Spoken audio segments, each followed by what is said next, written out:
I hit up a couple people. This is a thing that I feel very strongly about, that I think is really important, Oh, and it okay. We're enriches digging right in. Let's do it. it enriches your life. I think that if you have people in your life that you have not talked to in a long time, it's very important to just drop them a line out of nowhere. Be like, "Hey, I was thinking about you. Hope you're doing well." Or, "I was thinking about you. What are you up to?" You know, Right. that way, I hope you've been well is not necessarily inviting a conversation. If you just want to put the good vibes out there, but you don't have time to like chat, that's an Right. option. Then also, what have you been up to? It does rekindle a little conversation. Hmm. I think that then it lets people know, hey, doors open. I'm here right now to listen, chat, whatever. Yeah. And I was doing this with a friend, and she told me about a date that she went on. This is years ago, and we just got to talking, and she told me that she went on a date with this guy, and it was one of those things where it was like a date that was set up after a meet at a bar. Okay. Okay. So they meet at the bar, and like, it's loud, it's dark. It's like all of the recipes for a person to not come off like a monster unless they're an absolute monster. Right. Yeah. Yeah. Like, all the work is being done for you right now. It's hard to hear you, it's hard to see you. Like,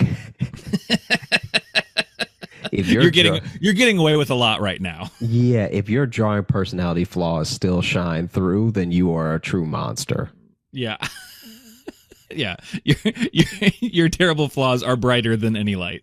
Yeah, you are dull.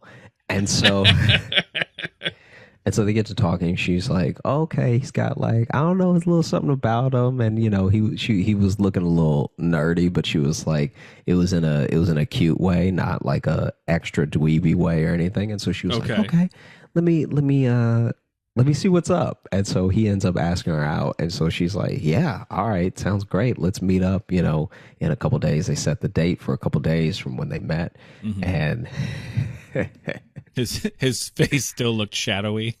yeah, Like my man he just still looks like he's in the dark. my man just walks around with shadow constantly on his face. He got extra shadow. He's out here trying to be suave, really just being a demogorgon. It's terrifying. It's Yeah, terrifying. just awful. Otherworldly, one could say. Yeah, I rebuke you is what I would say if I saw him in person. I rebuke you. If I saw Next date, I'm bringing an old priest and a young priest. if I saw a man with mostly shadow on his well lit face, I would slap him with an open Bible.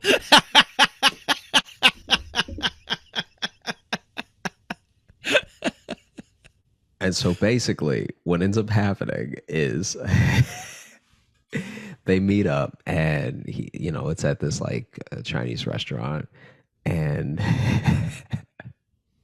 he's like still a little nerdy, still a little like quiet and everything. And now she's like, oh, okay, maybe I was a little tipsy and he's more awkward than I remember. Like, maybe I was giving him the benefit of the doubt because I was a little drunk, which Right. Yeah. of course you were. Yeah. Of like, I feel like that's a Happens to given. all of us, man. Yeah. Yeah. And so basically he's like looking down a lot, and then he'll look up at her really quick, but then lose the courage to keep eye contact. And Oh. she was like, it was almost adorable. It was happening a lot to the point where it was like, I can see how some people wouldn't find it cute Right. Yeah. because you're at the table with me. You're not looking across a room now. Like, Yeah. now you're looking at me and then looking at the tablecloth. It's like, oof. Or then you look down, you're like, damn, he has really cool shoes on. He just keeps looking at him. He's like, Yeah. these are great. Yeah. And so he starts asking her, questions about herself, her life, and everything. Mhm. She tells him where she works and what she does for a living, and then she starts to reciprocate asking those questions to him. And he's like, "Oh yeah, I'm really focusing on my art right now and everything. So I'm in between Shoe art. jobs and stuff." and she wishes. And and I'm living with some friends at the moment.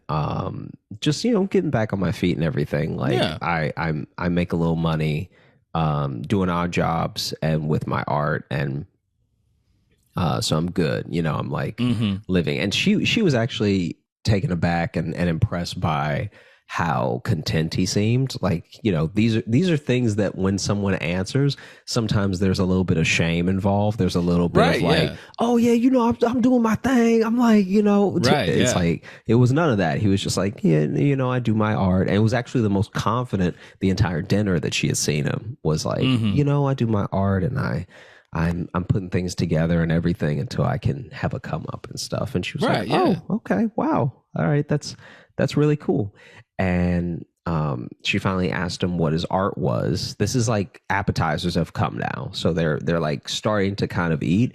But then she realizes she never actually asked him, and she was like, "What's your art, by the way?" And he smiles. And at first, it's like a.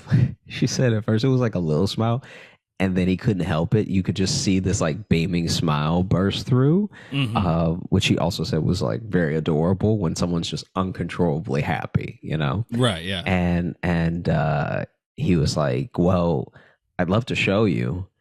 And she was like, Immediate alarm bells. Even if it's like, I made this movie and it's a big, beautiful movie, it's still just like, when the response is, I could show you, is troubling. Yeah. He's troubling like, to say the least. I'd love to show you. And she was like, oh, okay. Like, is it? And she's still thinking he's a painter, right?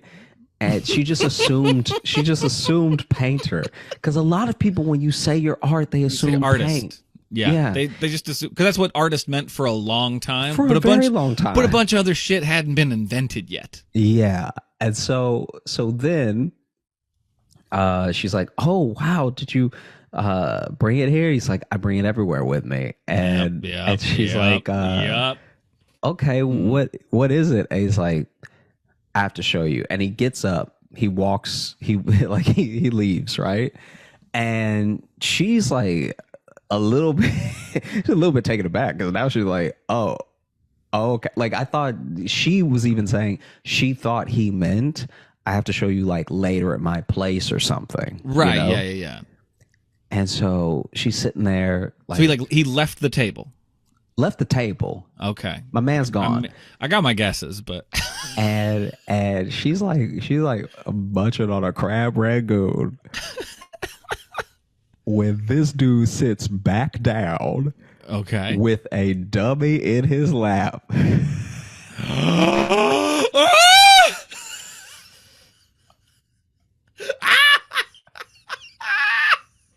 Oh, it's better than I would have guessed. Oh, yes.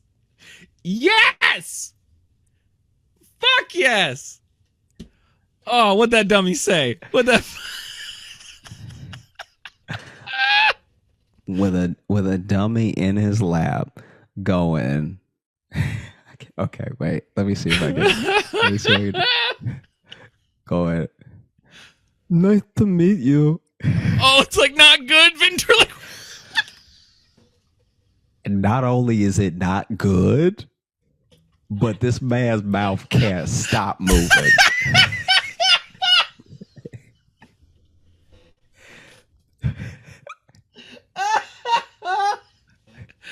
Oh. So instead of it being bad mumbled like ventriloquism, it's just him talking in a different voice while he doesn't make eye contact.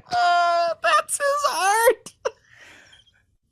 So he just looking down. He's just looking down the way he was when he was trying to be coy. And so he's looking down. So you don't see his mouth. So you don't see his mouth. Because if he tilts his head all the way down, it's like, where'd his mouth go?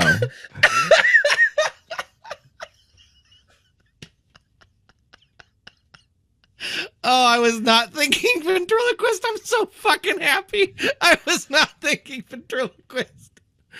Oh, boy. It's so bad. Where you're like to join our thruple. He's so bad at it, and it's fully his mouth could not be more open. It's actually like someone taught him the opposite of what ventriloquism is. His mouth is so open. Or they just explained it to him conceptually, but no one showed him how to do it. They're like, yeah, but you make like the doll talk too. Got it. See you later. No, there's more. There's more. When I tell you that she told me that his mouth went, not so many. For the listener, Josh moved his whole mouth. You could see all my teeth the way I moved my mouth just now. You stuck your tongue out. That's how. This dude is licking his lips bad at ventriloquism. He will never have a chapped lip while doing ventriloquism. He's lip licking bad at ventriloquism. This man will never need chapstick. He is so bad at ventriloquism.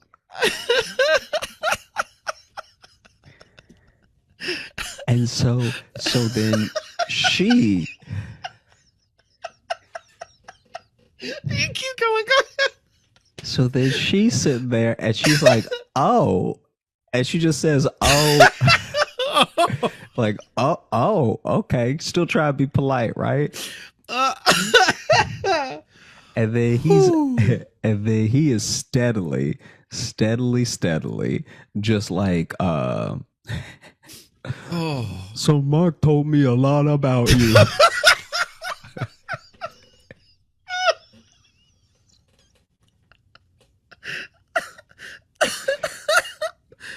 And she's like, he lets the fucking doll take over the date. Hard. Ooh. The title of this episode is going to be Logan's favorite thing ever. Oh man. So Mark told me a lot about you.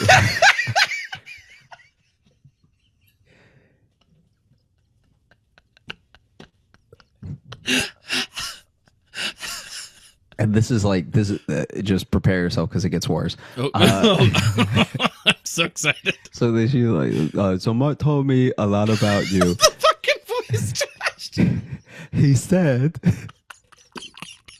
that you were a beautiful woman. And he lied. He's roasting her. You are an incredibly beautiful woman. Oh, okay. I was hoping it was going to turn to like the roast act with the ventriloquist dummy. So then he's like, what do you do for a living? And just starts asking her all the questions that she just answered to him through the dummy. Oh, he's like making her redo the date, but with the dummy. She's just redoing the date to the dummy. Oh, no, don't do that. And so now she's like, I grew up at like, just like slowly giving him details like, oh, that's interesting. How are you liking your appetizer? That's when you have to look at the guy and be like, I know he's not real. Like you can. and then he goes, my God. He goes, yeah, Mark's kind of quiet around beautiful women. Say something. He goes, wait, don't make me laugh. Wait, shut up. Wait. Okay, Mark's kind of Mark gets nervous around beautiful women. Say something, dummy. And then he's like, sometimes I don't know what to say. Yes. Yes. And then as he gets the doll to talk, this is how bad, just so we can also for the listener once again illustrate how bad this person is at ventriloquism. Right. Yeah. When the dummy goes to speak again, the dude controlling him, Mark's gum falls out of his mouth.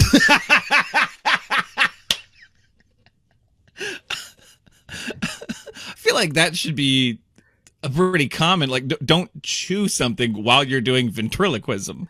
I mean, when you're not doing it well, you can do whatever you want. And so then, Oh my God. and so then,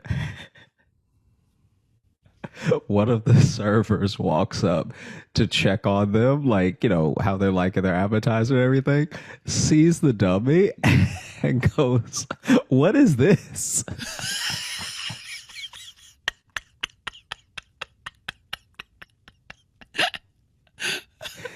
And so he turns to the server and it's like, Get the fuck out of here. I'm on a date.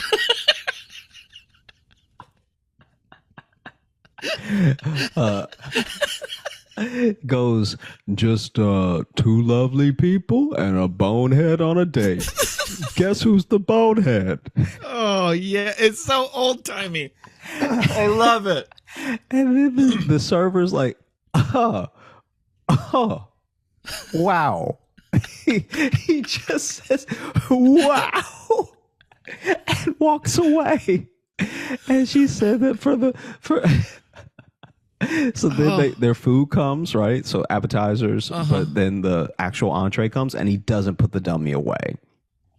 So he starts talking to her again. We also brushed past the fact that he stashed this in the restaurant somewhere. We are totally blowing past the fact that he said, "I'll show you." Just went somewhere, assuming his car wasn't outside. I guess I don't know. I mean, I don't know. Maybe it was at coat check. Maybe. But like, if he brought the dummy prepared for that reveal already, way too much. Yeah. Already a killer. Wow. So then they're eating, and he straight up is eating and has sat the dummy because it was one of those 4-seat tables. And so he just sat the dummy in one of the chairs. So the dummy just sitting up while they eat. Just staring at her chew with its lifeless eyes. Just staring at her chest. Of no fault of his own. That's just where he was positioned. I'm only comfortable ogling women with my dummy.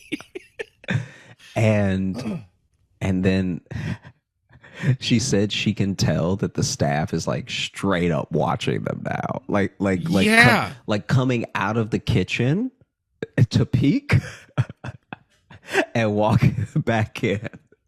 Your friend is a fucking trooper, by the way. And the fact that he didn't sit down with the dummy and she didn't go nope and just walk out. It shows a lot of her character. And so then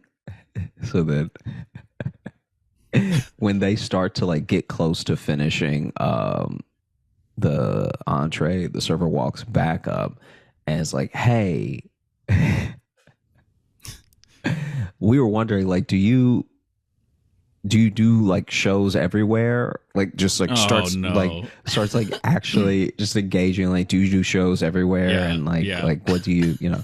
And he excitedly grabs the dummy.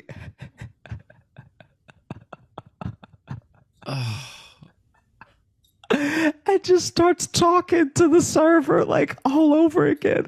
And so then the server's like, "Can you show the guys in the kitchen?" And he doesn't realize that they're making fun of him. He doesn't at all. Does not at all. Because 100% they're like, "Hey, you got to get him to come back here. I got to see this." Come back here. And so then he was like, "Yeah, you know, I'll do my thing and everything." And you know, and the dummy is like, "We'd love to." And she said what had to be most of the staff walked out of the kitchen and just stood at the table. Oh no! Just watching this man do the worst act they're dying laughing. So it's like he thinks he's killing, and maybe they're he laughing, is. Who knows? baby, Because some but- of them, like, to be fair, some of them did not speak English. So I think some of them were just fully into the fact that a person was doing ventriloquism while only moving their mouth. I think no matter what language you speak, Right. that is going to be universally funny. Yeah, being bad at ventriloquism transcends language. You can tell when it's going wrong. Because I don't even know what jokes, you know what I mean? Like, obviously, I don't even know what jokes he was doing or anything. It's just straight up the fact that he's this bad. It's like remarkable. And she was like, I was just like, like she said she was just like melting in her seat. And it's not like no one was like looking at her or anything. Everyone was focused on him, but she was like, well, listen, earlier they were all looking at her. yeah, that's fair.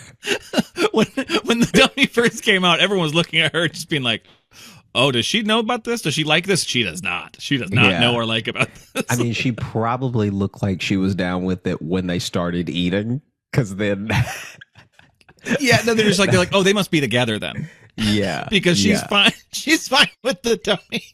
Just sitting there eating with that.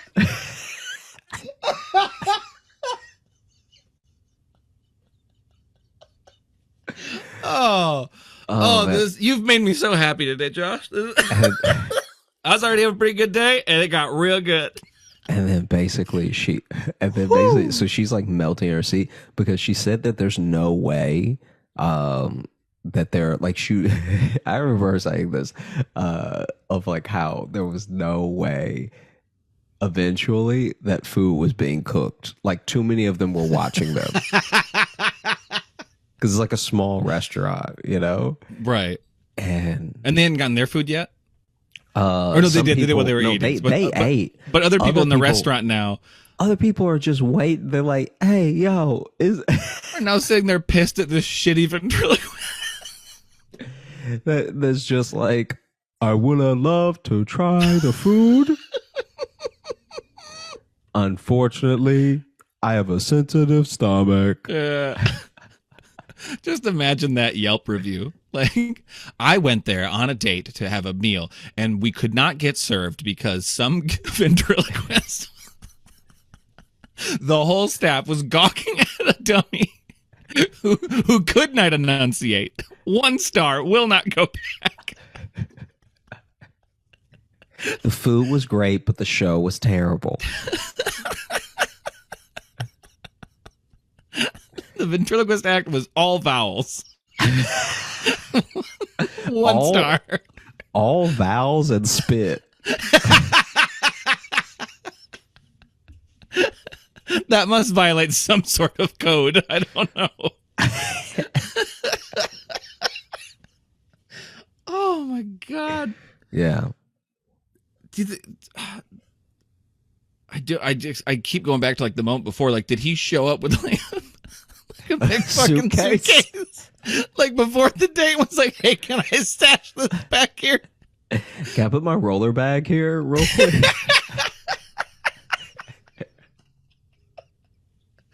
Oh, did he ever try to like drink water while doing the ventriloquism? But like he's not good at it, so he just started drinking. It's like,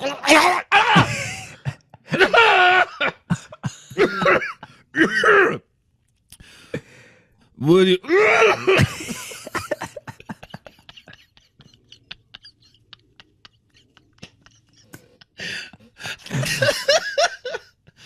Oh man. Fuck me. That is so goddamn funny. Man. But yeah, they didn't go on a second date. Oh, really? Oh, darn it. I was really rooting for them. Because here's the thing. Even if he was really good at ventriloquism, it'd still be shaky whether he was getting that second date. You know? I don't care if your art is music and if you're at a restaurant, you don't just pull out a guitar and This is a great point. and start playing songs, like serenading. Well, yeah, because I was already thinking about like, okay, even just thinking of it in terms of comedians I've known who just like will start like making people listen to their comedy, especially when they're like new at it, or whatever. On a date, they'll be like, well, here's, and then they just start laying out material. Already that is like weird. It's at least a conversation, so you can do it. But like, when you got to go get a thing. Because even if he was a painter, if he just started painting there, you'd be like, okay, you brought all that? Imagine if you just started painting on the wall with like watercolors you brought. I think this is technically vandalism. I don't. In case someone asked you what's your art, I have to show you, and then you just start painting lilies on a restaurant wall. Yeah. Even if you don't have an unsettling art, if you just start doing it, it still throws you off. Yeah.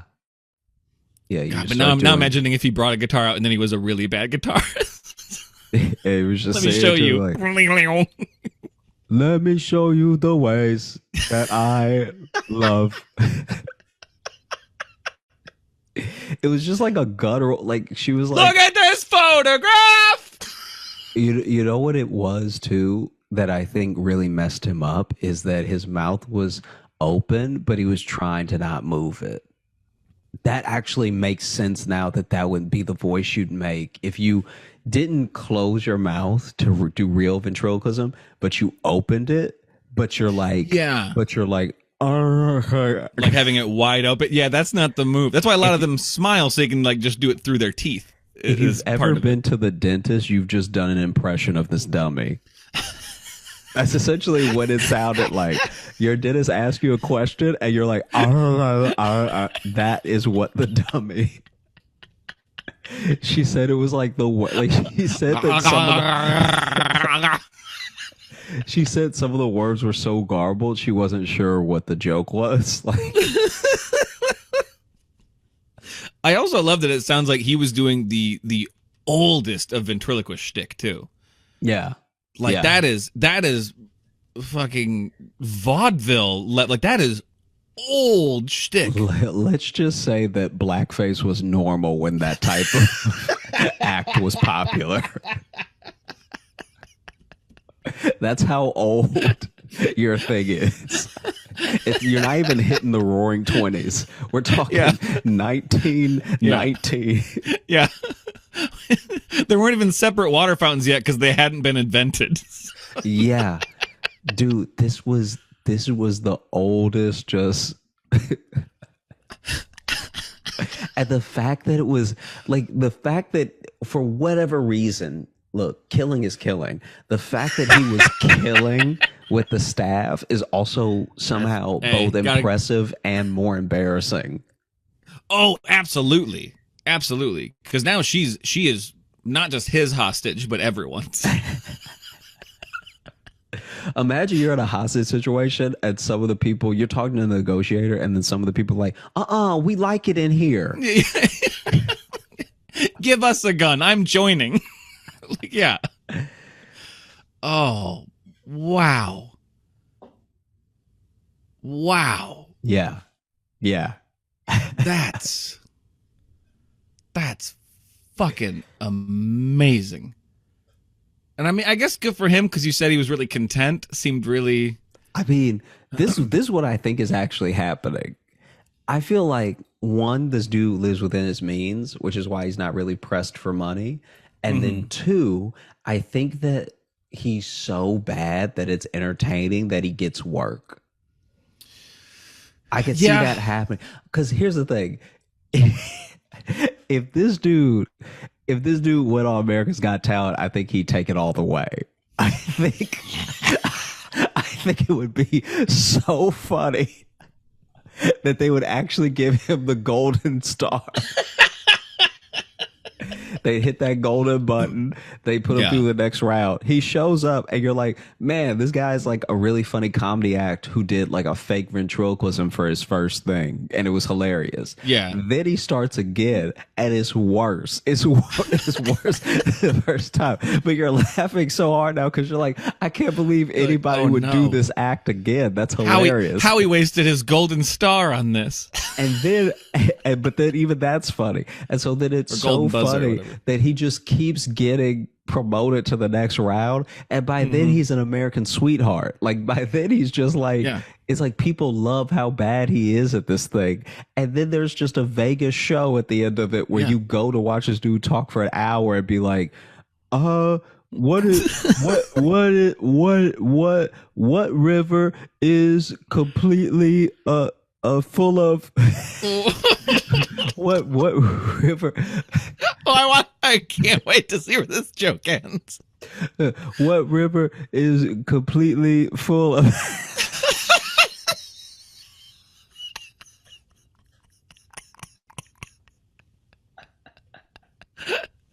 what river is completely full of direct intention? The Pacific Ocean. And then you just sit there. Jesus Christ. And then you just sit there and you're like, that's the worst thing I've ever heard. First off, not a river. You said ocean.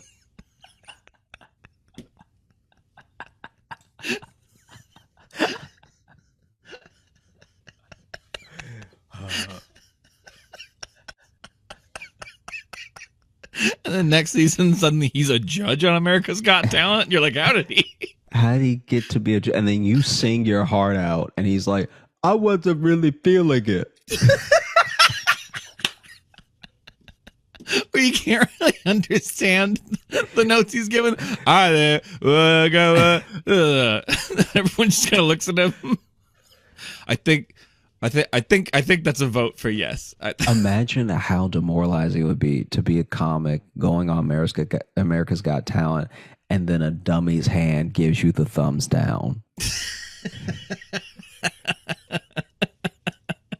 I don't think you just quit comedy. I think you actively go on a killing spree. Like, I think that's enough to break a human's mind. Yeah. So much so that they're like, I want nothing to do with society. I want nothing to do with anyone here. A dummy told me I failed. I couldn't understand what he said. Terry Crews was there. I don't know. Reality exploded on me. Terry Crews had to sit me down and tell me that even though I should have been able to understand it off the rip, the dummy said that I'm talentless and I have no future.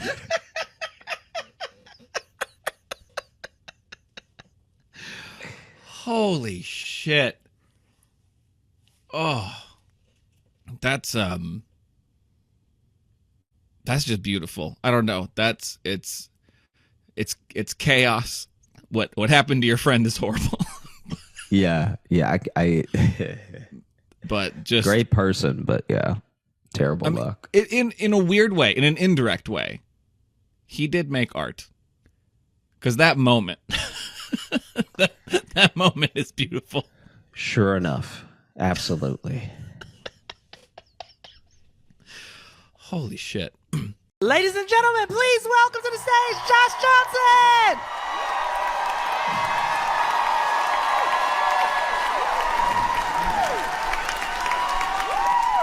So I saw this video for this robot butler.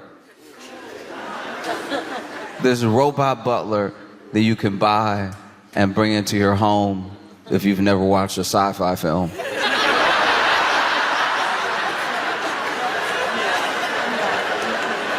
Do you know what I mean? Like, if you just avoided all of them, if it's just not your genre, but you're like, oh, a whole robot. Yeah, let's get him in here. Give him access to all the knives.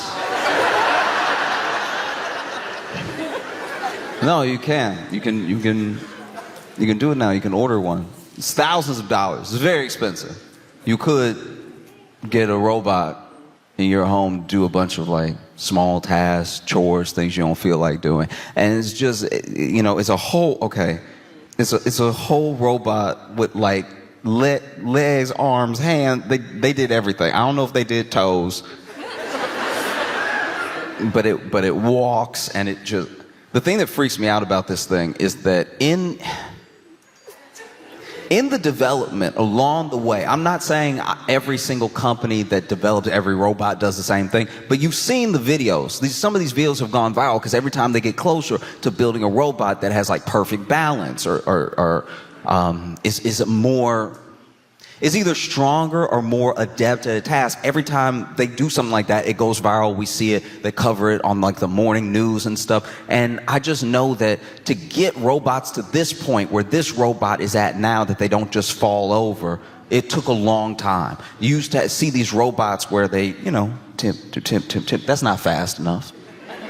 You're not going to get your stuff in a timely manner. You need them taking whole steps, and they take whole steps, but they didn't have good foot placement, so then they tip into the middle, they'd fall.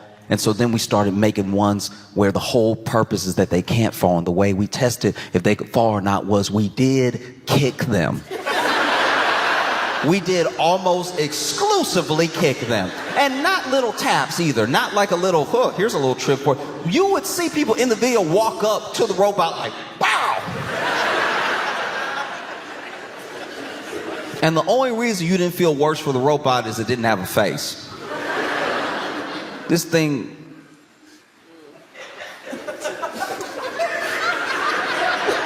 It looked very sad, and there was one... Okay, look, maybe I'm in my head about this. I swear when I was watching... Okay, because you know that dog they made? They made like a dog first that couldn't fall. And I was like, so you just go kick a dog. I know it's a robot dog, but like still, you kick this dog and the dog got better and better at not falling, better and better at catching itself and everything, to the point where it got to where it would not fall. It couldn't fall, right? But beyond not being able to fall, they still, they got to run tests, and the tests were as sophisticated as bow, right? But there was this one time this dude ran up, kicked the robot dog, and the robot dog stumbled. And it's a millisecond. It's so short that I had to watch this video 3,000 times to make sure I actually saw what I saw. But like,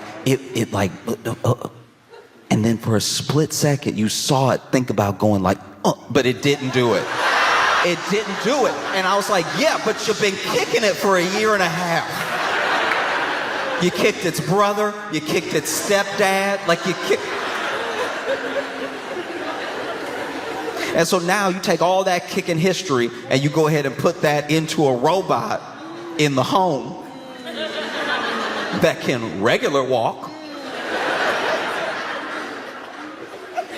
I don't know how tall they are, but you get a robot in your home that's taller than you a fool. Okay? I'm gonna tell you right now, if you gotta look up at your robot, you out your mind. If you yelling at your robot, I know you out of your mind if you over here, hey! That's insane. Because we also not polite.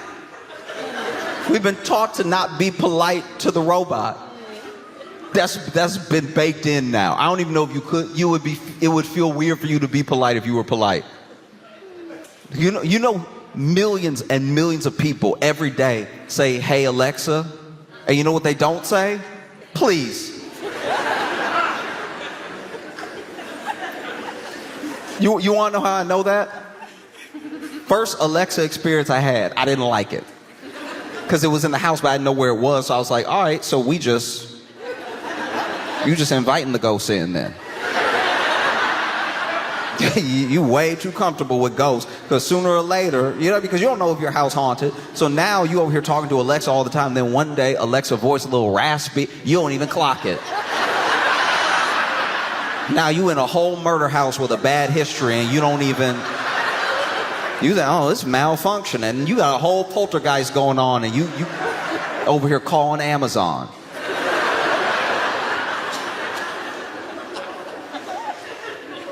And so then, I go over to my friend's house and my friend's like, oh, hey, we got this new thing. If you want to play some music, just say, hey, Alexa, play whatever. And I was like, hey,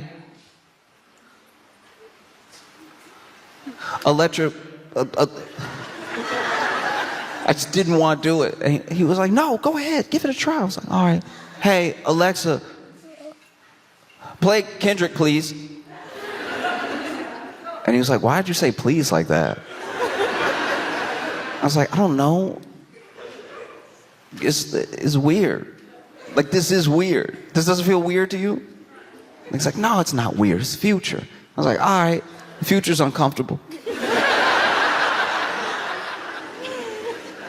You know what I mean? I just don't think that's good practice for our interactions person to person.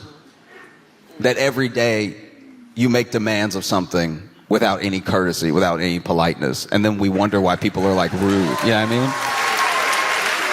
It's like more and more you're like, you get to the point where you're dealing with so much, whatever it is, you're dealing with so much AI, you're dealing with so many robots, and you start treating people like AI, like robots, like people who just sort of serve a function. You know, it's like I remember, you know, I was ordering some food, and they do this thing now just to make sure that you got your food when you do, like, I think like everybody does. I think like Uber Eats, Grubhub, I think everybody does it now, where when they want it at the door. When someone says, I want it handed to me at the door, they have to take a picture, right? So then they take the picture, and it's usually just of the receipt of the bag, right? But then, you know, he's like, can I take a picture? I didn't know about this new policy.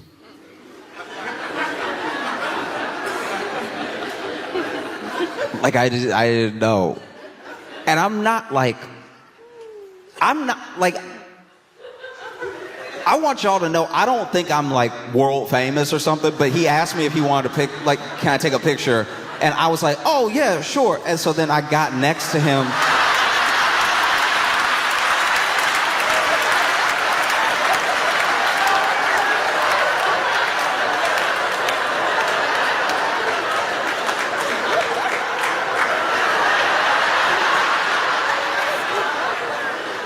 And I felt so bad for him because he like truly didn't know what to do, because he was like, oh, like, I guess he didn't want to correct me. I guess he didn't want to be like, no, please stand away from me. I'm just going to take a picture of you. Because it also does sound a little weird to be like, hey, I'm going to take a picture of you, be still. Like, that is a little uncomfortable. But then I had already walked out the door, and I'm side to side with him, waiting for him to lift the phone. And then this sweet man, just to spare my feelings, turned it on selfie mode. It goes, can you lift the bag up for the picture?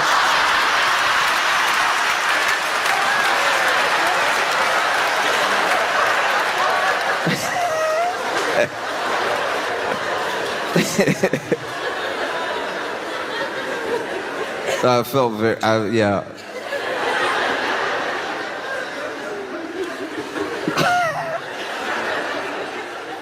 But that is what's happening, is that we're getting to this place where most of our interactions are like so transactional, down to the point of just what the service is, that it doesn't feel like we're having a relationship with a person, even a person who's like doing you a service. So then, of course, maybe in people's minds, the next step would be for a robot to be there. Do you know what I mean? Like, they're doing it with Uber already.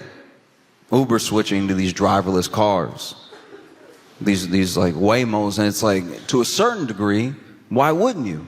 Because people get in their Uber and they don't want to talk to the driver. Maybe the driver doesn't want to talk to them either, and it's just okay.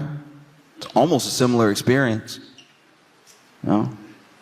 It's just the butler thing is so much more off-putting, because it is okay. It's too. I don't know, like, why'd they have to give it a regular body? That's uncomfortable.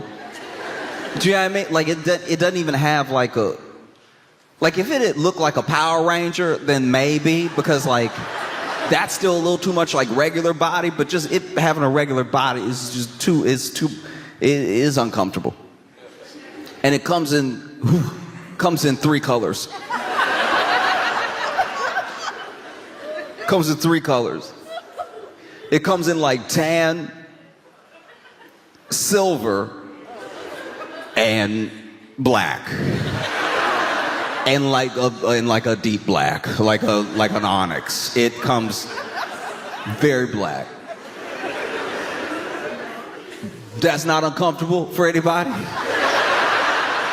That you can now buy a black? That feels That feels awkward. Imagine you buy one of these Neo things, you buy one of these robots. And let's say it's doing all the tasks. Let's say it's really good. And then you invite one of your black friends over. And it's over here setting the table, not speaking.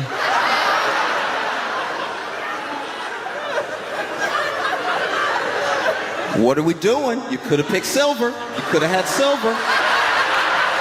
Silver was an option the entire time.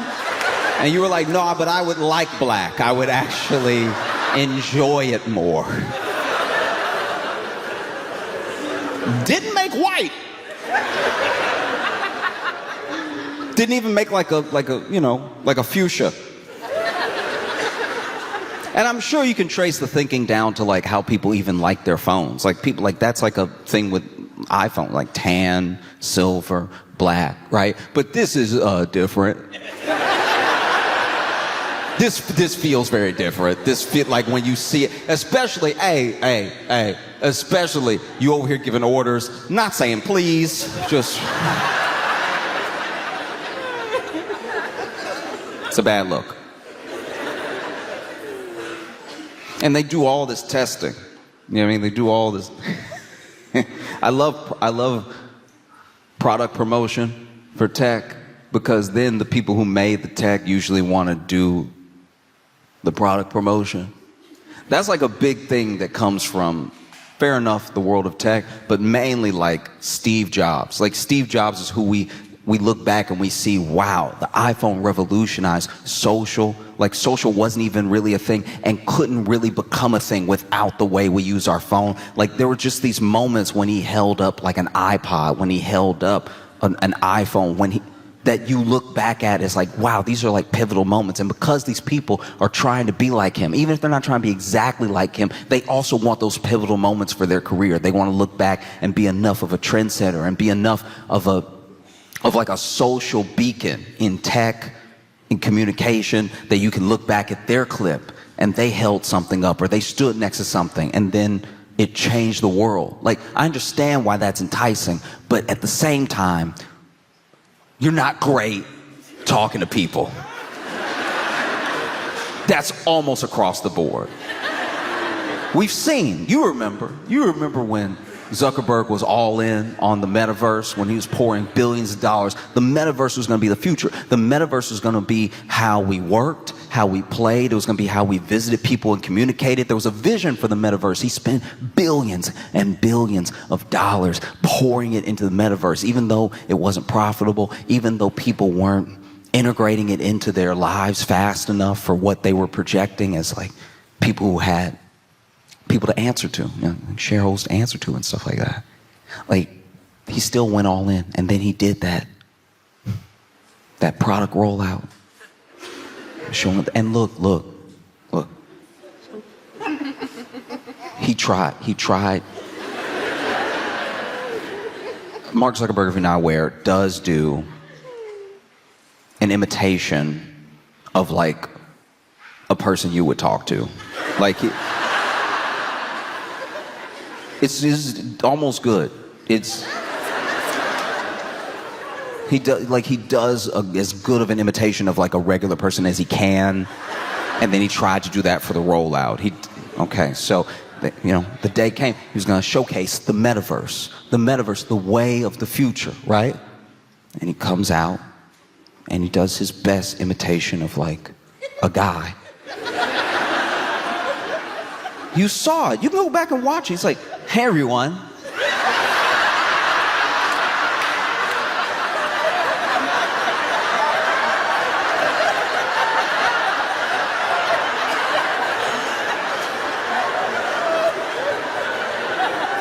It's nice to be here today with you.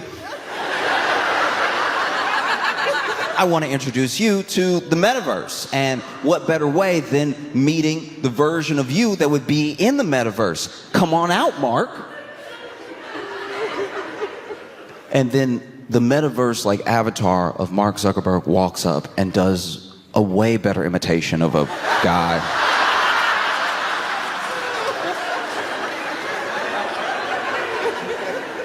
because he's like, come on out, Mark. And then a Zuckerberg dressed exactly like him does walk up and go, how's it going? It's like, why don't you say hello to everyone? And you saw Meta Mark be like,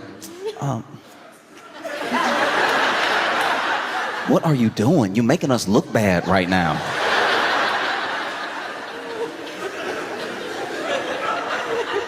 Because these things are supposed to be the future, and you look at how we've been working our way up to this point. Because we're not talking about like a Roomba. You know, a Roomba. That felt like what future robots should be. Do you know what I mean? Just like doing the function. It's small. It gets into the little space. Every once in a while, it like runs into the wall hard enough that you gotta just redirect it. Do you know what I mean? Like you feel like, okay, if your Roomba ever really like tried to square up. Do you know what I mean? Like if your Roomba was ever really feeling froggy one day and got some attitude with you could be like, okay, all right.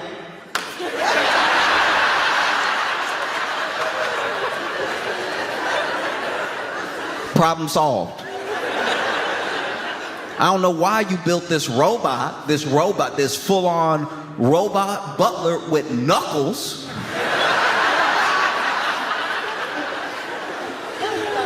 Full of knuckles.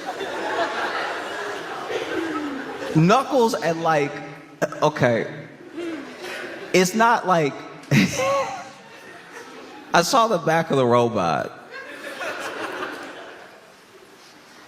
And it's not, you remember action figures when you were a kid and how they were just sort of flat and the leg could just like perfectly go up and then down and then like perfectly up and then down. I don't know what the function is because once again, I'm not an engineer. I don't work in tech. I don't act like I'm smarter than any of these people. All right. All these people came together, made this robot. Look, you can make a robot. I can't make a robot. But turned around, this robot is like, it's not at a BBL level, but like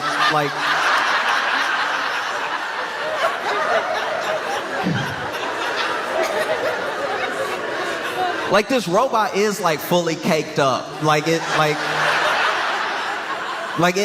has cheeks. It has cheeks that are like visible, but like that's just the robot. You know what I mean? Like it's not like it has cheeks and it's like wearing clothes. Like it's just the robot, which means y'all made the cheeks. Somebody made cheeks. That doesn't feel wild to anybody else that somebody made cheeks specifically. And then when they build a product like this, when you have a robot, when it's time to you building a robot, right? Everybody's got to have something to do. Because you want to do everything, right? You want to walk, and you want to not fall over or bump into walls. Okay, get the kicking guy. Kicking guy is going to make sure that your robot doesn't just fall over. He's going to kick it 10,000 times. Really make a friend. And then you're going to need somebody on head duty to make sure it like is going forward, not drooping, whatever. You got to get somebody on neck, make sure it turns around and stuff. It just makes me wonder if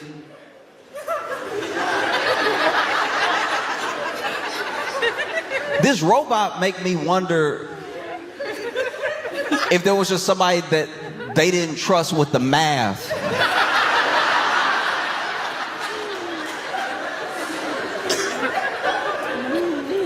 They didn't trust with the math, so that they were like, hey, we'll let you design whatever part you want.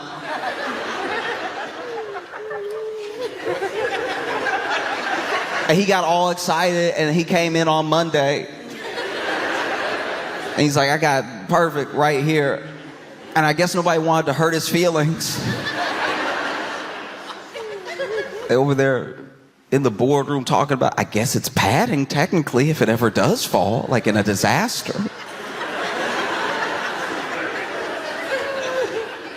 And so then they sent this prototype out with like a real butt.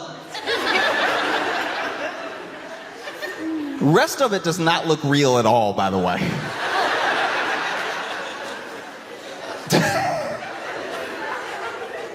It's crazy. It's crazy because then they have the person, whenever they do a product rollout, they do like a Q&A, or they do a test in front of an audience, or if it's like a pre-tape thing, they'll have somebody there asking questions that obviously the public would ask. And and so this person's asking questions like, how strong is it? And it's like, oh, it's very strong. It has all of this like power per square inch, however they measure it, right? And they gave it like, I don't know, it was a chestnut or a walnut or something like that, but they were like, can you go ahead and break this? Because, you know, once again, if you ever watch a sci-fi movie, that should be dust immediately. That should be, the robot should be able to be like, you know? And so they, you know, went ahead and gave the robot this nut to break, and the robot was like,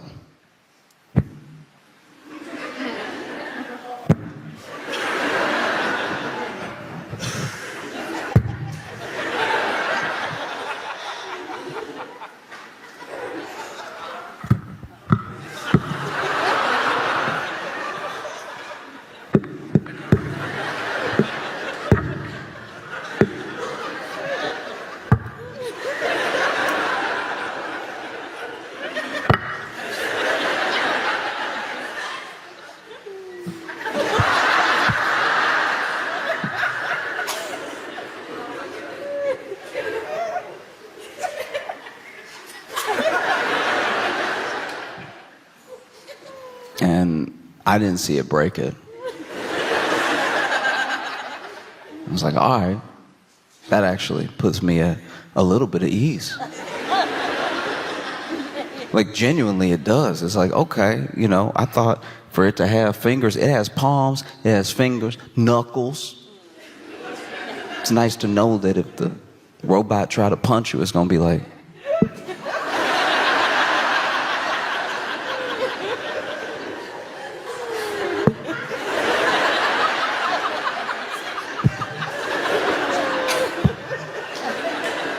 you know what I mean? Like, it's kind of nice to know this robot can only kill you if you already dying. Do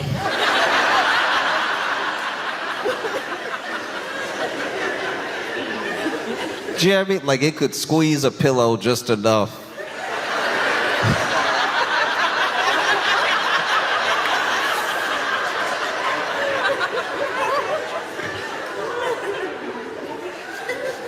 Because to a certain degree, this is supposed to be the future, right? The future is supposed to be as convenient as possible. Absolute convenience, so you get your time back. And so your life won't be as hard. Here's the thing, though. Like, I'm going to stay on this thing probably for years, because products like this keep coming out. This is my thing.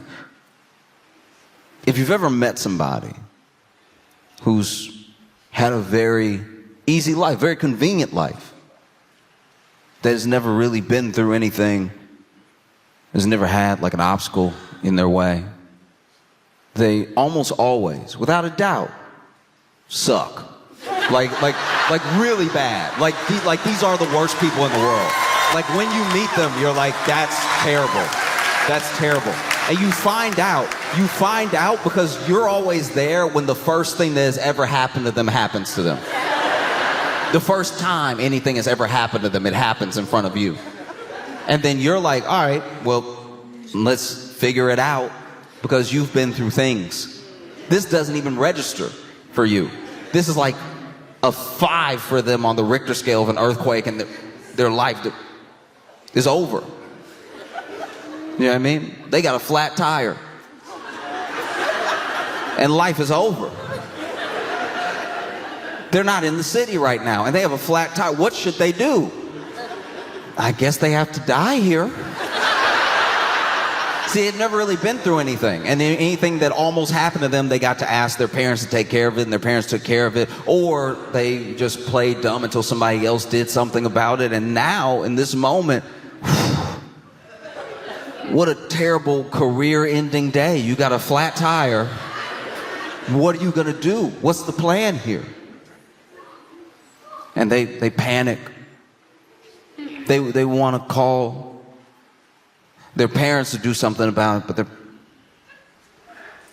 their parents are...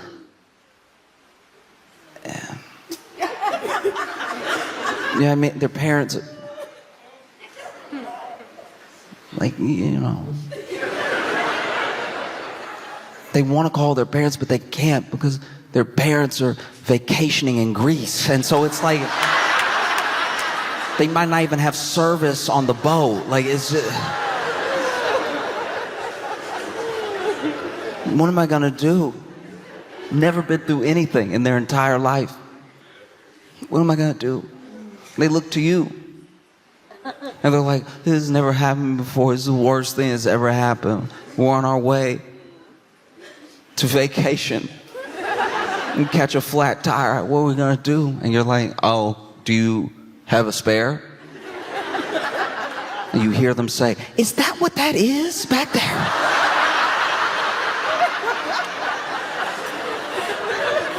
I knew it came with the car, but I expected it to just turn on one day or something. It's just been back there not being a wheel this entire time.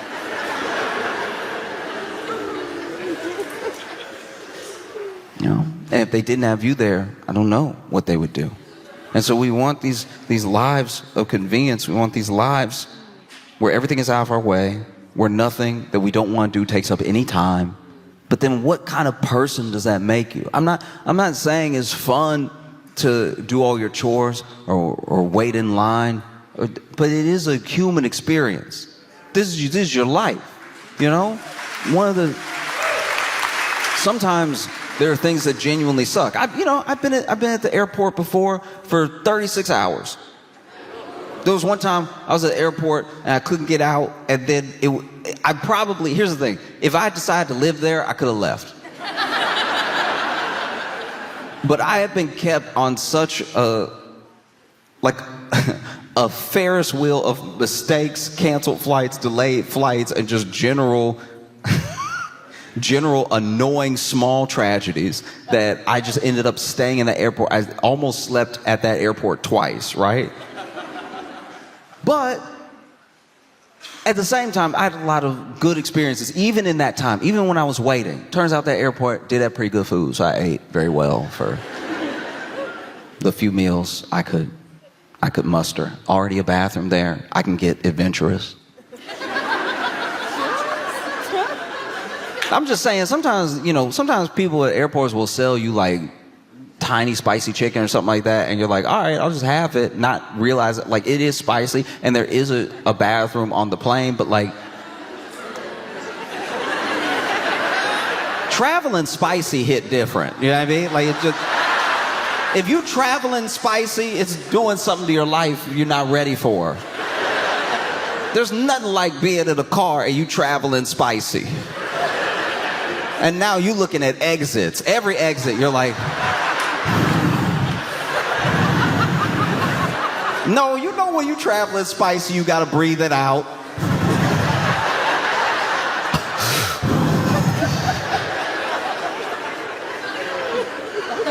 No, traveling spicy is very dangerous.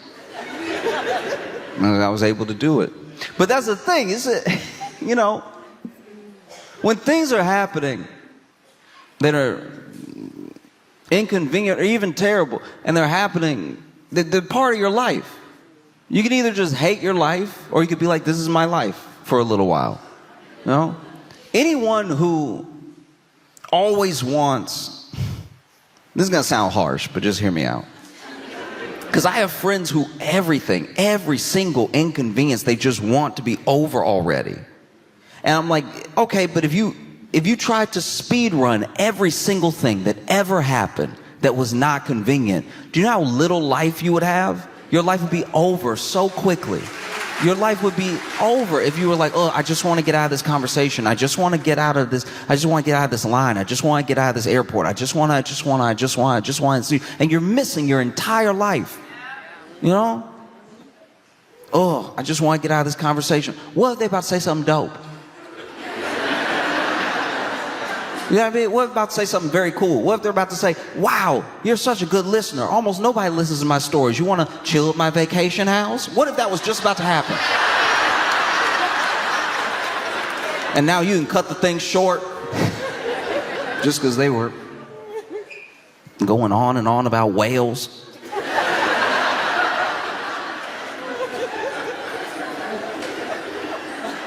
This is your life, you know?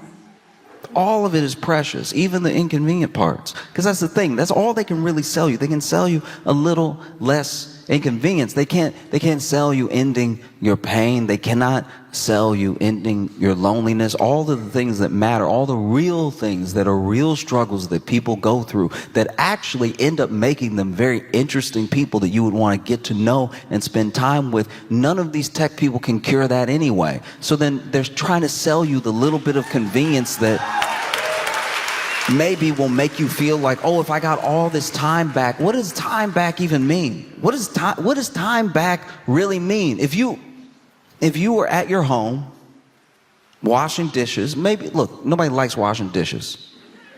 I don't know if anybody likes washing dishes. It's old food, it's kind of nasty. You're like, what did I even have? What did I eat that sticks to the bowl like this? Because whatever that is in me. Is it sticking to me the way it's sticking to the bowl? That's crazy. I don't know if I'll ever get rid of this. If I can't get rid of the stain, then, ooh, my insides are stained right now. Sure.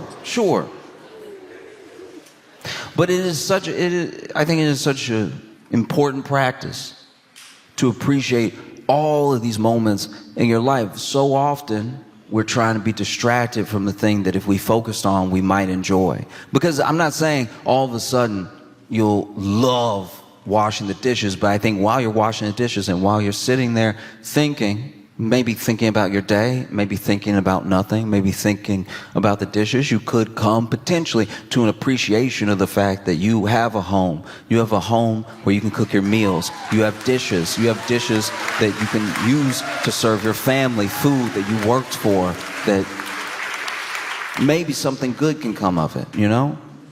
Because this robot, I don't know. It's so expensive. It's so crazy expensive. Like, it's so much money. Why don't you just hire a person? You could hire a person. If you have robot money and you've never seen any sci-fi, still hire a person. You could watch movies with your butler. You could make that one of the jobs. I need you to do windows, floors, and hang out. Like, I do need a friend. I've been very lonely. It's incredibly important to not take for granted all those things that, even though they're inconvenient, they're a part of your life, you know? I've made friends doing things I didn't want to do. Like, there were moments where I was like, oh, this thing is taking up my time. Or maybe I'm delayed. You know, sometimes you get delayed, whether it's the train, it's the airport, you're waiting on a bus, you get delayed. And you don't want to be delayed. You want to get where you're going. That's why you want to go there. I understand. But everyone's delayed. It's the same problem everyone has. And everyone having the same problem is one of the fastest ways to build community. You know? Because now everybody's upset that you're delayed. And there's always that one person that isn't traveling with anyone. So they kick it off for everybody.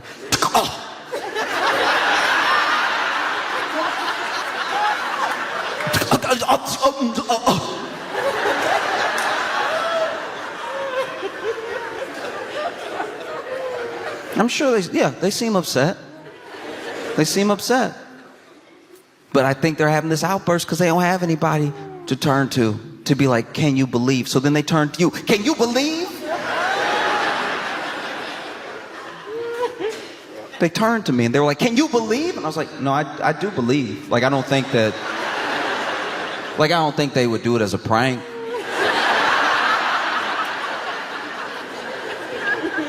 Like, I do believe them when they say it's not here yet, because I also looked out the window and it's not here yet.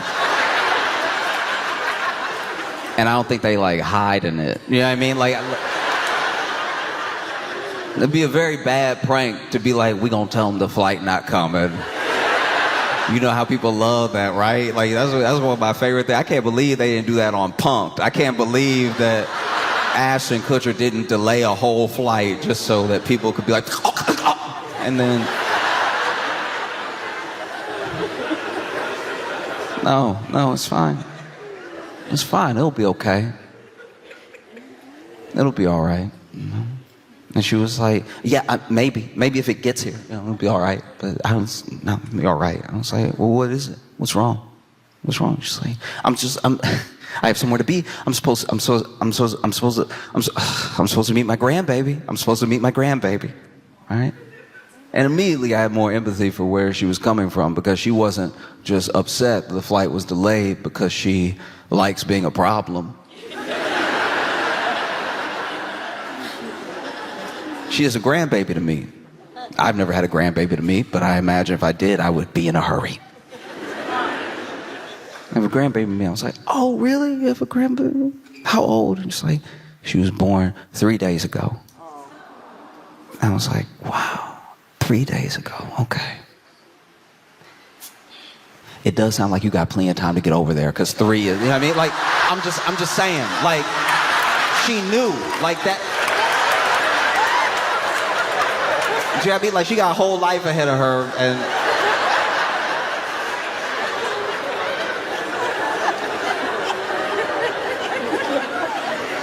I think it'll be fine, you know. I was like, do you have any pictures? And she was like, oh, do I have pictures? And then she showed me pictures of her brand new grandbaby, and it was incredibly sweet. We just sat there at the gate. I didn't even mention to her that I had been at this airport for 32 hours.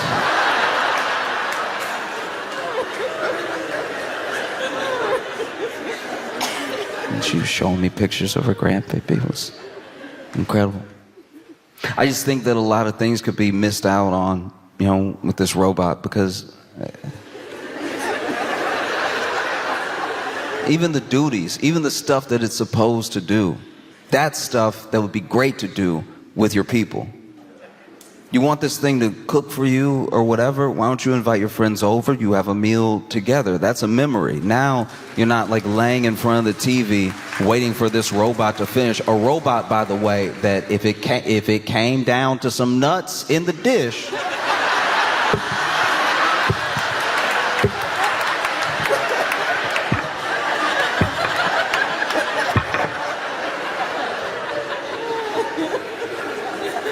because even in the product rollout, they had this, I guess they had this journalist ask the questions we would ask. And so one of the questions was,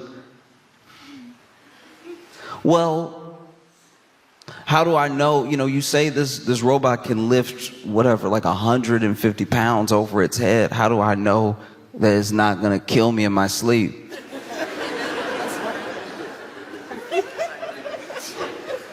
If you're worried that your black robot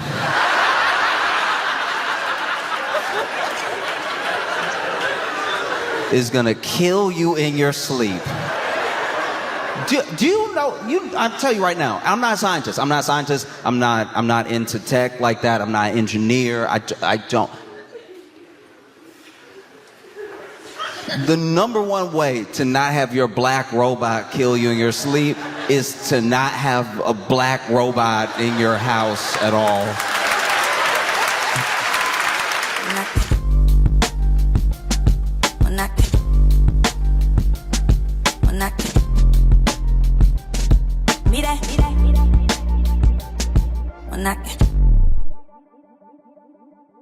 Little Rock, Arkansas, please make some noise for Josh Johnson!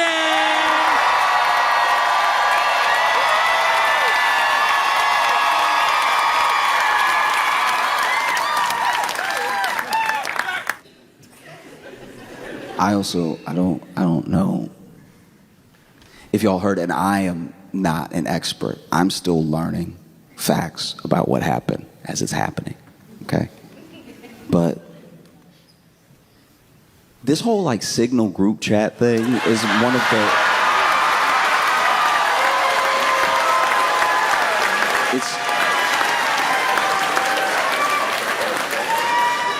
It's truly one of the more insane stories I've seen in a while. Because look,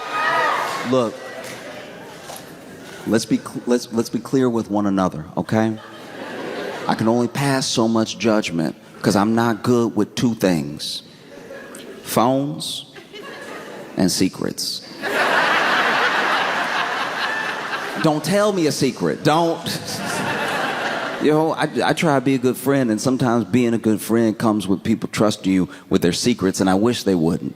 I really wish they wouldn't, because as an example, I have a friend who she went to Barbados, and I don't think she was drinking or anything, but they drive on the other side of the road and stuff, and she came back from that trip. I try to be a good friend. I asked her how her day's going. I asked her what her trip was like, just inquiring about her life, trying to make a memory together. Oh, it wasn't so funny when I told you that story about ha ha ha, right? And so sure enough, I asked her how was the trip, and she looking shell shocked. She like, huh.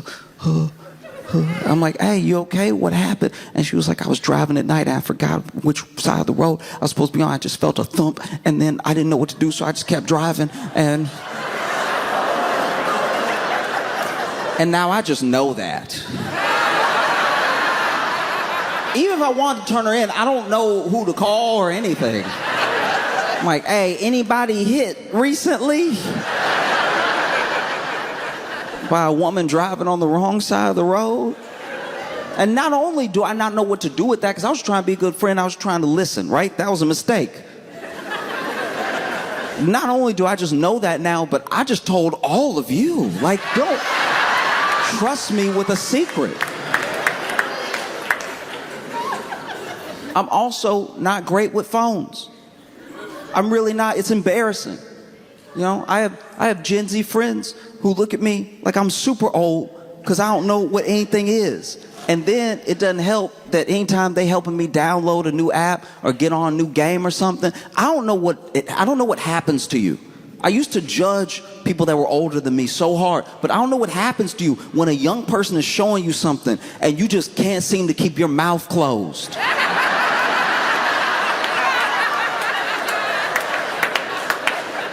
They're showing me how to do it, and I'm like, uh-huh.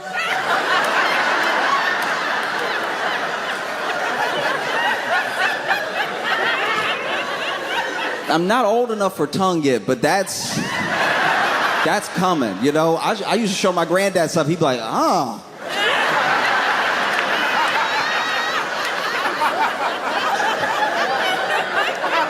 Ain't no way.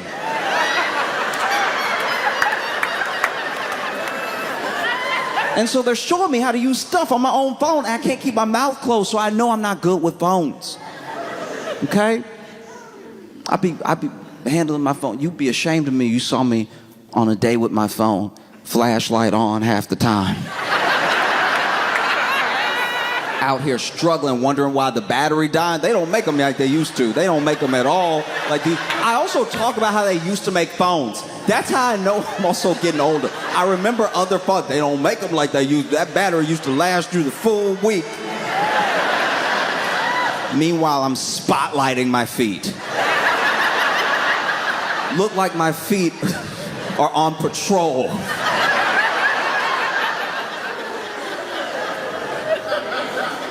No, it's insane. And so they're showing me stuff with the phone. I'll be honest with you, I didn't know what Signal was. When I saw the story break and I saw that all of these higher-ups, all these people who are supposed to be handling sensitive information at all times, classified information at all times, were using Signal. They were using the Signal app. In my head, this is how bad it is. In my head, I was like, well, didn't the government isn't that the government app? Like, weren't they just using the government app? And then someone explained to me that Signal is just like American WhatsApp. And I was like, oh, that is bad. That is bad.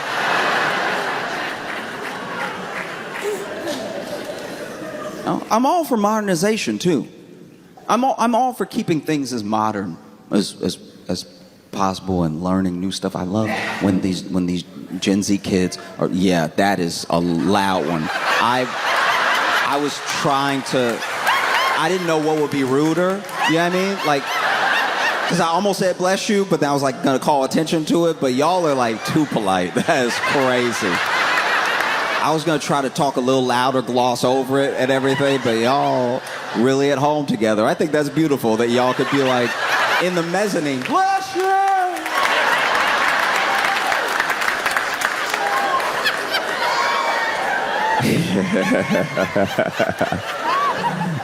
Yeah. No, I genuinely, when they're showing me stuff, I really appreciate it. I enjoy learning new things and everything. Sometimes I'm intimidated by how much I don't know about a program, but baby steps, you learn stuff. And when I heard that they were doing all this stuff on Signal, I was like, maybe that's too modern. Whatever happened to a phone call? Jeremy, in the movies, aren't they always on the phone doing this? Where they're like, yeah, strike. Like that. You get taken less seriously as a country when you over here calling bomb strikes with emojis. Do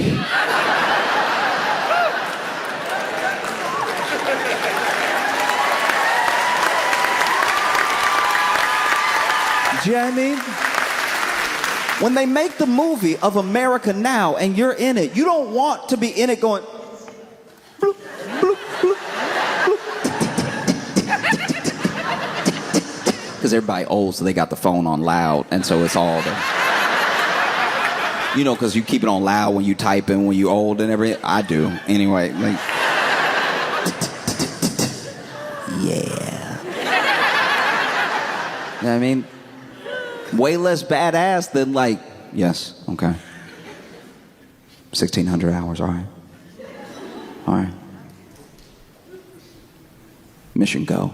Like that's at least in that Top Gun Maverick world. Imagine, when I saw Top Gun Maverick, I was like, I get it now. I get it. A part of me was like, I get it. And Top Gun Maverick did a great job of like not saying which country they were killing people from or anything exactly. You know it's kind of Russian, but is it really? And then sure enough, John Hamm standing there. That last sequence. They're about to fly off that mission. You worried about Tom Cruise and everything. It's like, hey, these kids are his responsibility, you know? You worried about Rooster. Is he gonna rise to the occasion, you know? He gonna feel his daddy's footsteps. And then John Hamm standing there, arms crossed, and he just goes, send them. That is wild. Imagine if that movie was just John Hamm being like, tick, tick, tick, tick, tick, tick, tick, tick, tick, tick, tick. Bloop.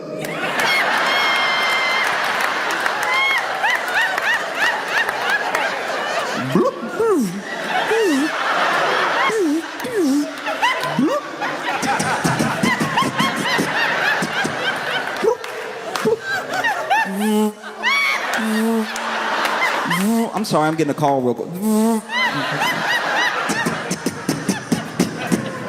Oh, they got away.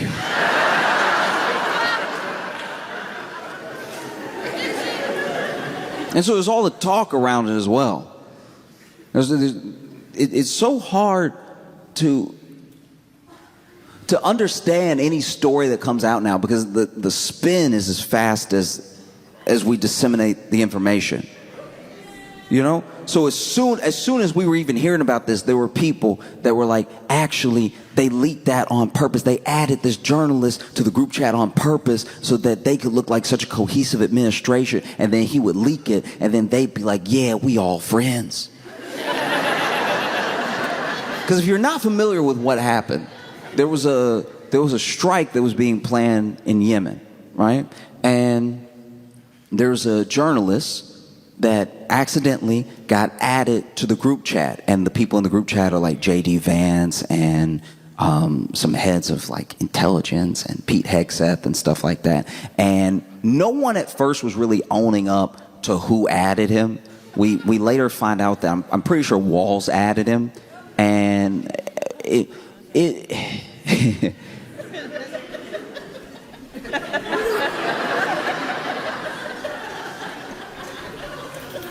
This journalist didn't even think that it was real. It was so dumb.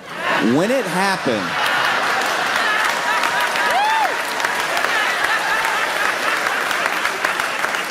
happened, this dude, you know, I'm assuming, because he's also a bit older.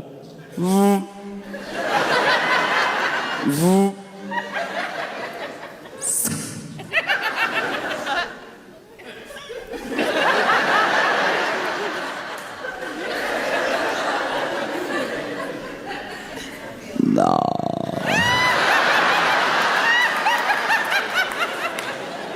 And he said he didn't know it was real until they actually bombed Yemen. And then he, you know, comes forward with, hey, they sent me these plans. He had already left the group as well. When he realized, you know what I mean, you're not supposed to be in the room. In the room like, uh-oh. Let me go ahead and notify the right people. Because I've been added to a group chat before that I wasn't supposed to be in. It happens, you know? You just type in these random numbers, add people to the chat. One time, I was chilling on Saturday. Because I'm also. Open it up, and it's just like 6 numbers.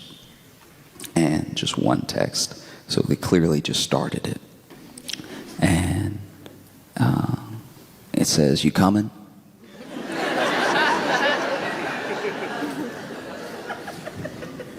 I could have been a good person.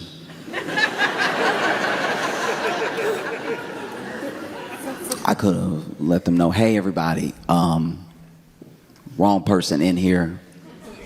I don't recognize any of these numbers. I don't think y'all know me. But have a blessed day. But I didn't do that. That day, evil did win.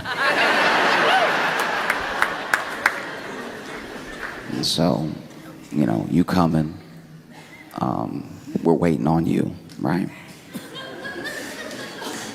And so I was like, trying to make up my mind. And then they text back in all caps, what, with exclamation point and a question mark and exclamation point, what? And I was like, yeah, I'm not sure about it. I don't know if I feel like it today.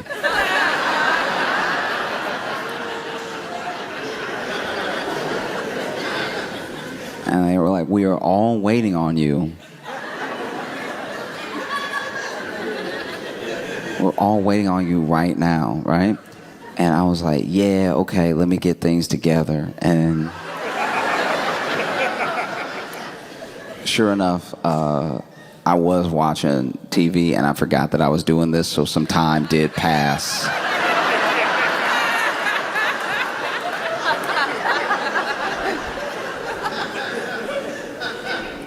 And finally I got another text. I was like, hello, all caps, question mark, question mark, question mark. So they mad.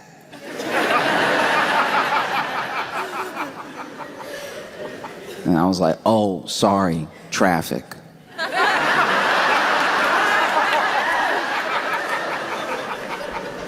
And they text back, traffic with a question mark. I'm like, yeah, it's crazy out here.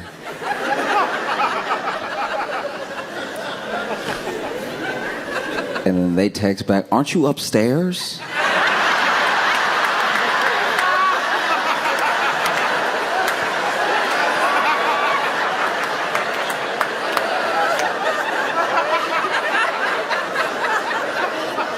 And admittedly, that was too big of a swing to take, you know? So I was like, oh, yeah, you know, I'm in traffic, like, in my mind. Like, I'm just... There's just too much going on right now. And they were like, come down here now, right?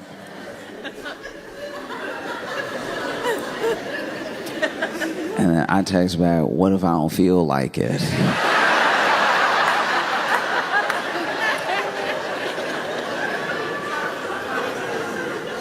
then they text me, we've been waiting on you, only you, this entire time, and the wedding is in an hour and a half.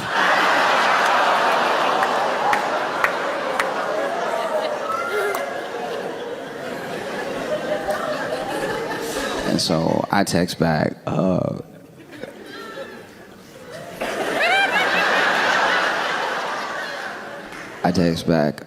I don't love him, right?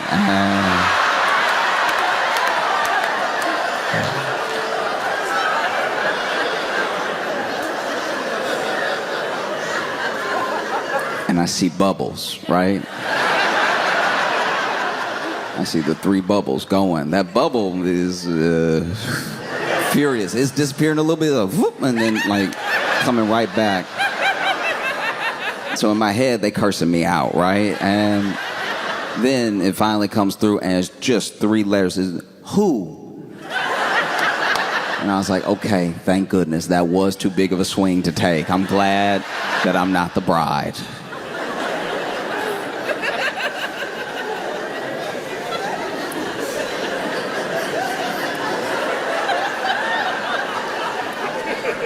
And I still don't know who I am in the group.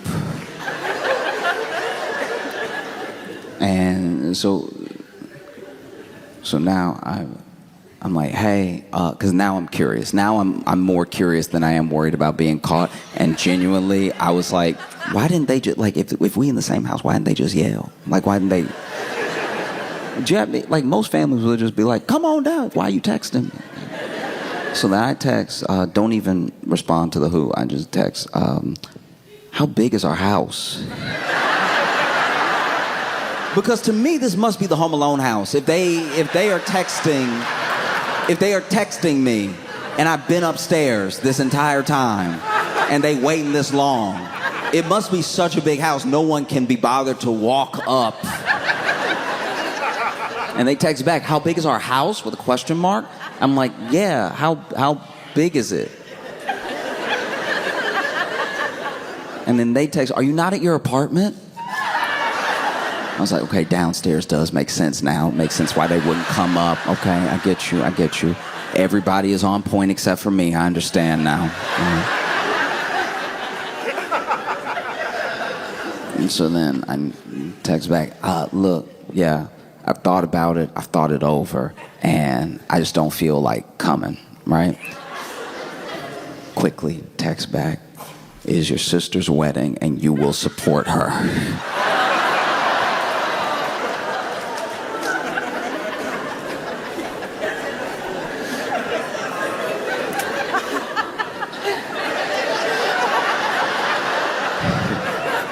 And I text back, nah, dog, right?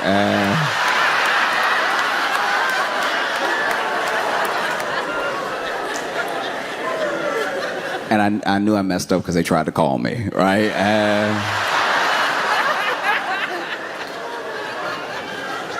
Finally, I had to be like, okay, look, I'm not your relative with a question mark. I'm just like a random guy. I was just joking.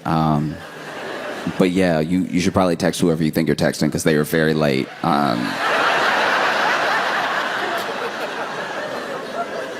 And I just see bubbles, gone, bubbles, gone, gone. And I know I'm getting cussed out. Like, it's bubbles, gone.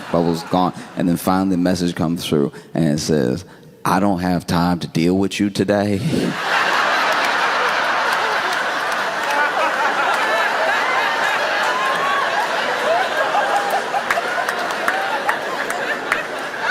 But please believe when I have the time,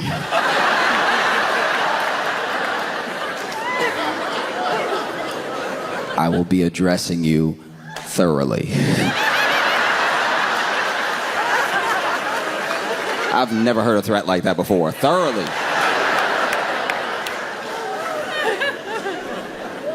And so I text back,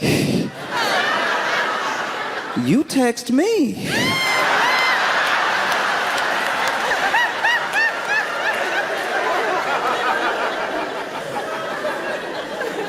So when it comes to the signal chat, I'm just glad it didn't happen to me. Because I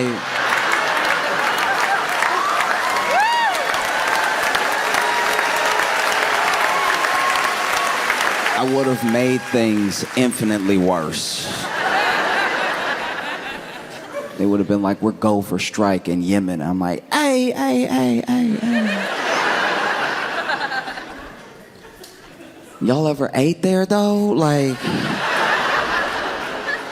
some good spots. Why don't we just let the plane take a day off? Like, chill. They'd be like, who is this? And I'd be like, y'all text me, all right?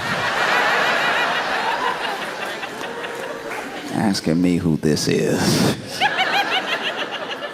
That's like one of the top 5 Southern pet peeves is like calling the wrong number. And you called the wrong number. And then you're like, who is this? And they're like, you called me. Explain yourself. Who are you? You the one in my house right now with your voice. You're the intruder. Explain yourself.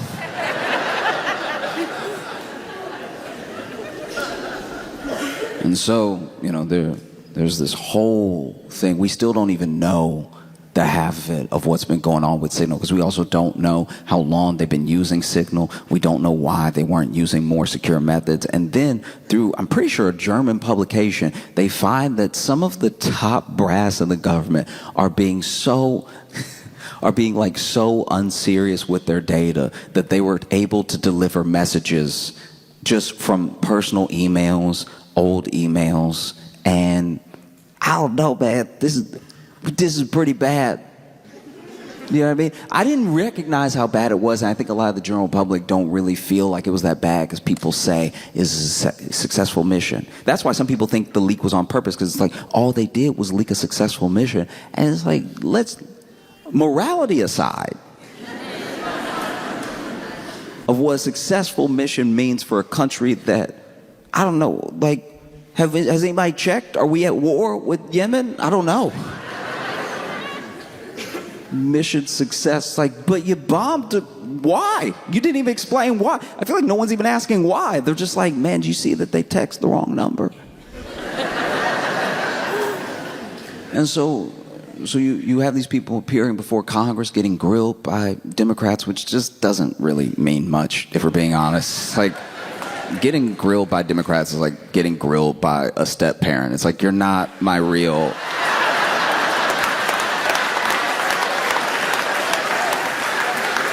But what are you gonna do though? What are you gonna do about it? It's like the first time you get big enough to really step to your dad, and you know you should do it, but you're like, what you gonna do though? I'll show you how to use your phone, old man. I'm training you now. We the same height. No, it's truly devastating. It's bad because never mind the fact that there are so many leaks, so many breaches, so much hacking going on, but there are still, like, you know, potentially entities from other countries that have infiltrated through other hacks that we forgot about because we get hacked so much we don't really care. I knew a dude when I was growing up that had his house robbed so much he moved and didn't tell anybody, but left some of the stuff so they would only rob that place.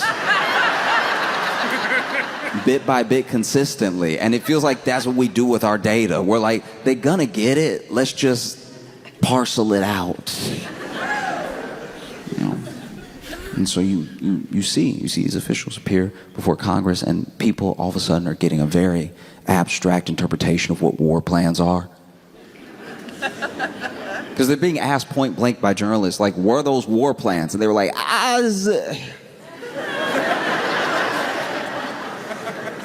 For a group that I'm telling you, I'm positive despises poetry majors.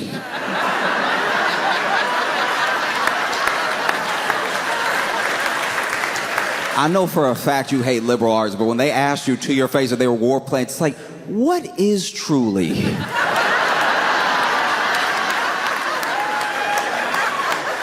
What is truly an outline of actions, if not enacted upon? Be fit for me? To speak truly of what war is. Does war not start in the soul?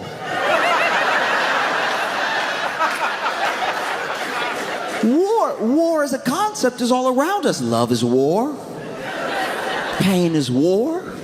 Life is truly war. Yeah, but the text message where they said the date and the time and where the pilot was gonna be are those war plans. What does it mean to have a plan, you know? As Mike Tyson once said, everyone has a plan until they get punched in the face.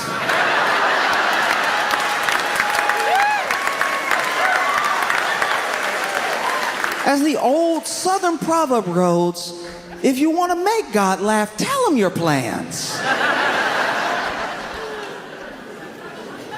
He got asked in front of Congress point blank. This was a huge mistake, right? I'm pretty sure it was Walls, maybe it was somebody else, but he was like,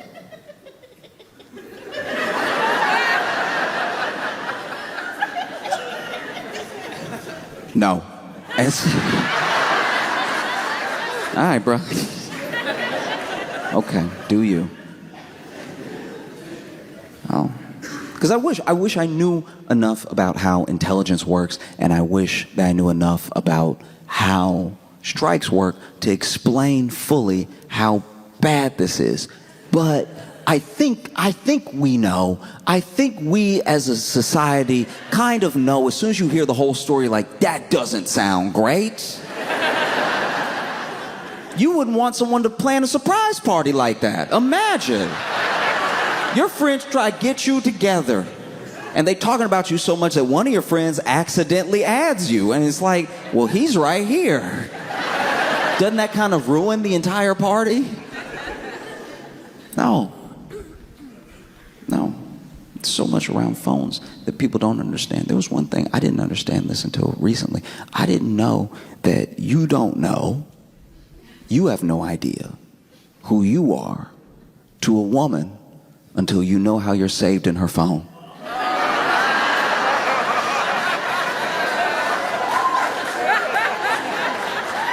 Guys, every man in here, we are not ready for the names, for the shorthand. You know how when you save a name, it goes first, last, company? They using that line too. We are not ready to find out how we are saved in the phone.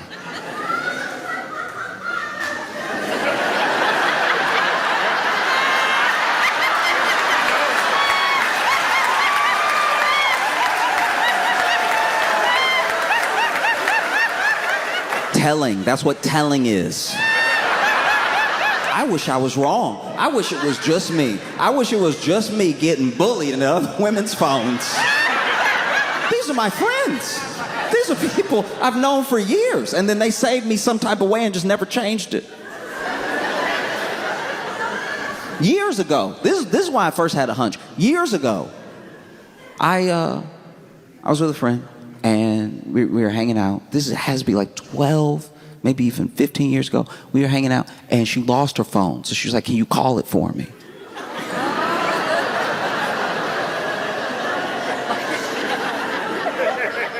And so I call it.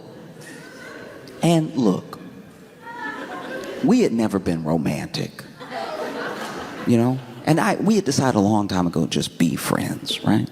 You know, and just calling. I'm hearing a little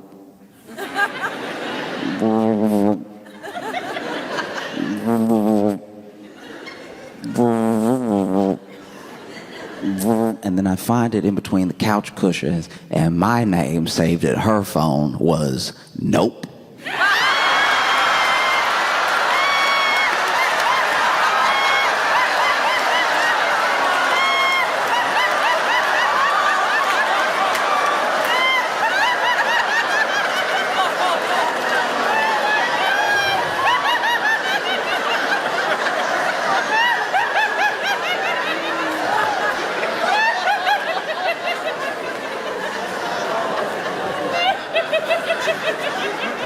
Guys, we're not ready.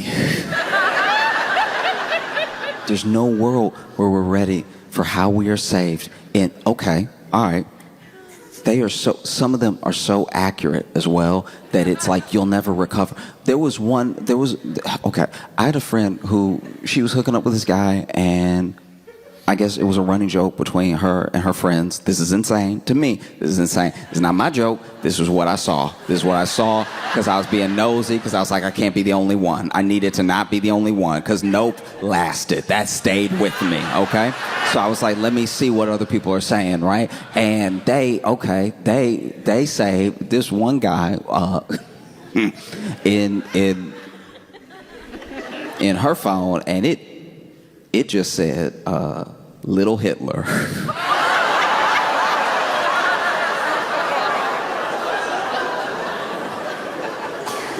And I was like, can you please explain why Little Hitler is calling you right now? Their reasoning for naming, their reasoning was he had kind of a comb over that was a little messy. I was like, hey, you went straight to Hitler? What's wrong with y'all? There was one time where I was out to lunch with a friend, and her phone was going off, and it was facing up, and I wasn't trying to be nosy this time. I felt vindicated. Nope, it's not Hitler. And so I was like, it could be worse. And so her phone was going off, and then finally she went ahead and flipped it. But when she flipped it, she showed it for a second, and I looked, and it said in the phone, saved in her phone as bed bugs.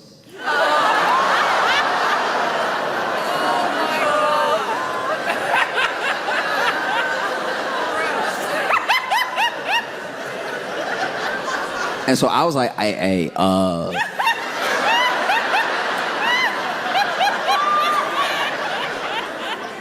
not trying to be in your business or anything. I'm not trying to. But I saw when you flipped it over, because you had flipped it, because I wasn't looking until you flipped it, until it was like this, and I was like, what's that over there? And so I didn't see until you flipped it that you had him say as, do you know who is bed bugs? And she was like, just this guy. I was like, does he have bed bugs? And no. He doesn't have bed bugs at his place. She called him bed bugs because she slept with him one time and can't get rid of him.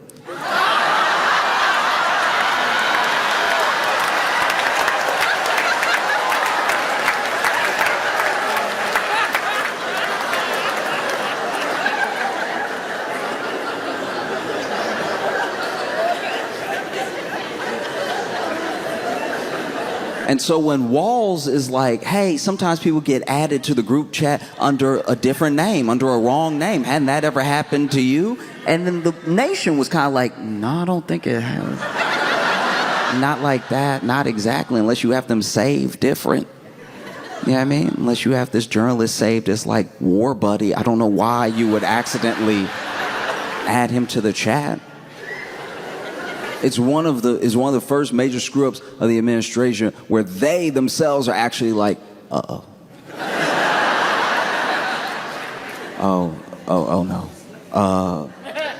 Look, we didn't add him by accident, because I don't know if you saw this, but we didn't add him by accident, okay?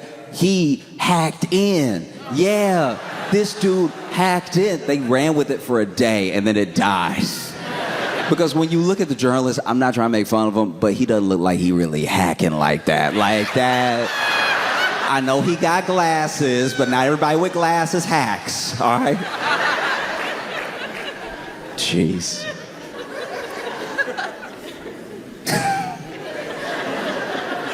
And so now, you know, they've been ordered by a judge to provide all of these backdated Signal chats that they're definitely gonna delete. Like, when I heard that, I was like, oh, come on now. That's like in one of those sitcoms, and the woman asked the guy for his phone, and he's like, yeah, just give me 20 minutes. It's like, yeah, that's what they're gonna do. No, it's insane. And it's like, successful mission, but by what metric? Why did we bomb Yemen? I still don't know. I mean, I would keep asking, but I'd probably disappear.